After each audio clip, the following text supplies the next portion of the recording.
Well, hello there. How is everyone? I hope you're all well. You amazing, amazing, beautiful, wonderful people. It's Thursday.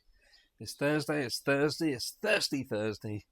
And we're talking about the Jay Slater case. I know there'll be a few people who don't like the fact that we're still talking about the Jay Slater case because there are so many people that think that now it's been stated that his body has been found. They're now talking about repatriation back to the UK. They feel this is over. This is a done deal. And in fact, not only that, oh, and by the way, you're looking absolutely amazing. I didn't forget. I didn't forget. Yeah, what they're basically doing now is they're saying that a lot of the conspiracy theories that was out there was caused by the likes of this channel, like some of the other channels. But, YouTube and the social media people of TikTok and Snapchat and Instagram and all of these, TikTok. That's not actually the case, is it? Because it was mainstream media who was pushing out a lot of the information, including the chocolate teapot ex-cop who has been boots on the ground since the beginning. And in fact, it was him who perpetuated much of the stories surrounding the Jay Slater story, the connections to the criminal underworld, the boat story. It was him, certainly where I first heard about it. But no, apparently the finger's now being pointed and it's us. It's us who did it. Because they now feel that this story, now it's reached a conclusion. It's obvious what happened. It's obvious. And anybody who can't see how obvious this was, they're idiots. And the aforementioned conspiracy theorists. But are we conspiracy theorists to challenge the narrative? Is it the right thing to do to normalise what happened to Jay Slater? Is everything that we saw, everything that we heard around this case now to be ignored? Now to be ignored and feel that they had nothing to do with what happened.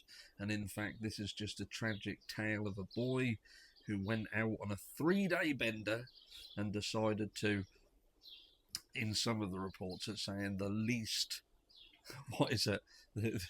Talk about resistance. Like he took the easiest path, the path of the least resistance to where he was coming from and where he was going to.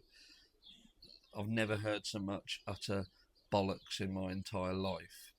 Your hearing specialists say how bad this terrain was and how dangerous this terrain was, yet Jay Slater seemed to have walked it in a shorts and t-shirt situation in less than 20 minutes. Dogs couldn't reach there, people couldn't reach there, the undergrowth was treacherous, the mountains were treacherous, and you lose your footing, you die, which is now the narrative that's being pushed. But are we supposed to forget the fact that Jay Slater was apparently scared for his life? Afraid to go back to the Airbnb. Are we supposed to forget that there was an apparent theft of a high-value watch in the midst?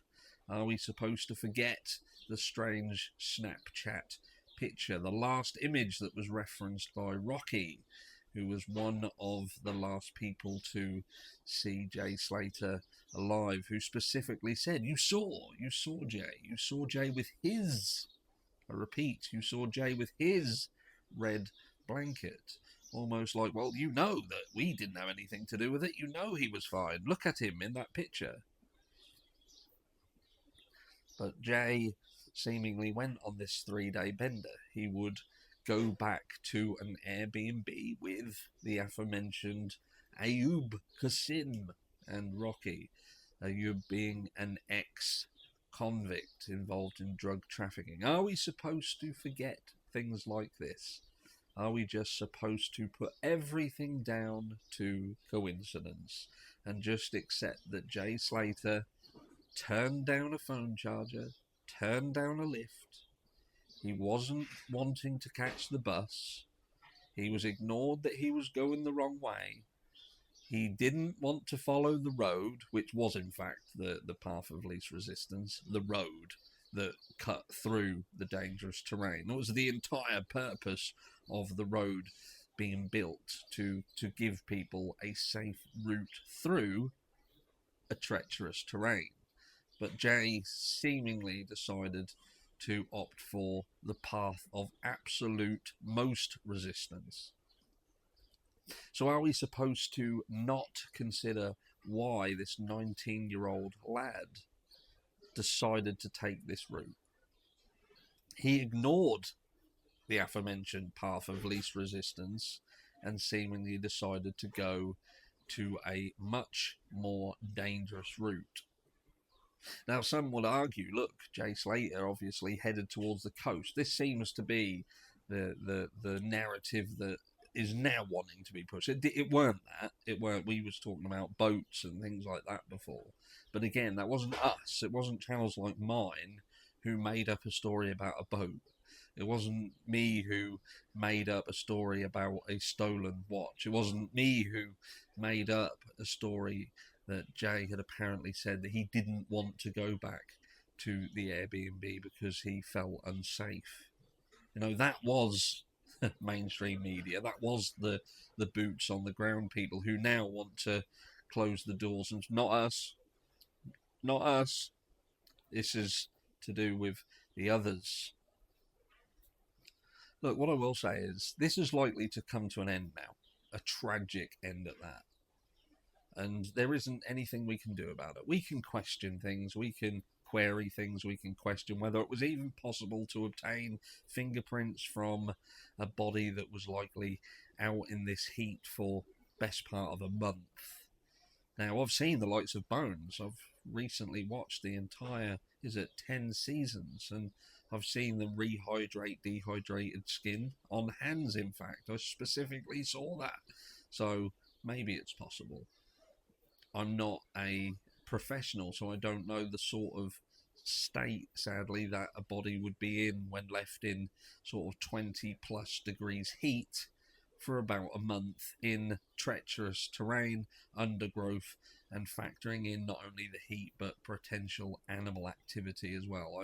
I don't know what would really be left. If you look at the aforementioned likes of Bones, not much, and I don't think you can fingerprint a skeletonized hand, for instance. But that's by the by. Some people are questioning the actual picture, the video that was shown of the extraction of the body, and they've pointed out numerous things. Now, I'm not going to go into the weeds for that. I don't see the point.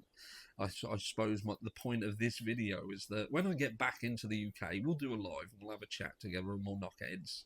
But I'm not going to talk about much more because there's no difference we can make here. But what I feel is bad is that people are trying to normalise this situation. They're trying to say that it's normal, and anybody who tries to say, hold on a second, this doesn't make sense, they're trying to make it look like we are the fucking idiots. We're the arseholes. We're the ones who are making shit up and trying to make people upset further or cause further pain and angst. And that's not the case.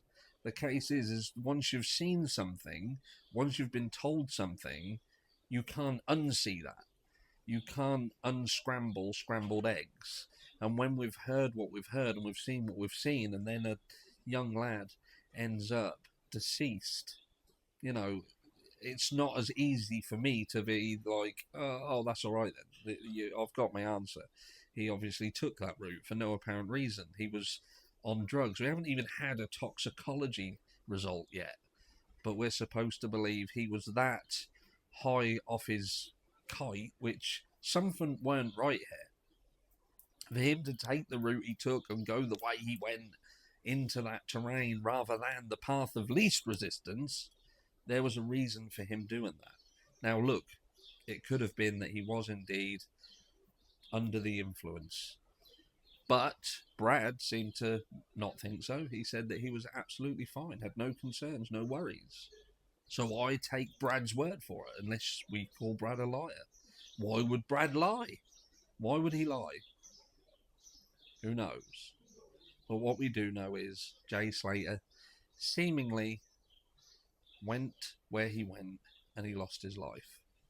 And we're just supposed to believe that nothing we've seen, nothing we've been told, has any relevance to it whatsoever. Nothing. Just forget everything. Nothing to see here. Can you do that? Will you do that? What lessons are there to learn in doing that? If I had skin in the game, there is 100% people I would be questioning. I've said it previously. But for now, until, like I say, when I get back, we'll touch on it again. We'll see what's been going on, and we'll do a live, and we'll see how people feel about it. But it's very easy for people with no skin in the game to now feel that this is concluded and nothing else mattered. Nothing. It's so funny how quickly people will do a 180. I just can't. And I'll catch you all in the next one.